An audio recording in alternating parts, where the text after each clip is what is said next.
Welcome back to Ram solution. Today நம்ம என்ன பார்க்க போறோம்னா solution 1. GeForce experience app open செய்து செட்டிங்ஸ் ஐ கிளிக் செய்யவும்.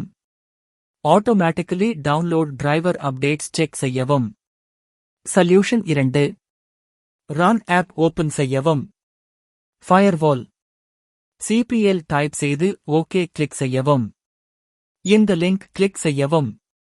சேஞ்ச் செட்டிங்ஸ் பட்டன் கிளிக் செய்யவும். Allow another app button click செய்யவும். Browse button கிளிக் செய்து GeForce Experience app ஆட் செய்யவும். சொல்யூஷன் 3. Run app ஓபன் செய்யவும். Appwiz CPL டைப் செய்து OK கிளிக் செய்யவும். Nvidia Experience app uninstall செய்து new version Nvidia GeForce Experience app internet இல் இருந்து download செய்யவும். இந்த 3 சொல்யூஷன் ட்ரை செய்து பாருங்கள். கண்டிப்பாக ஒர்க் ஆகும்.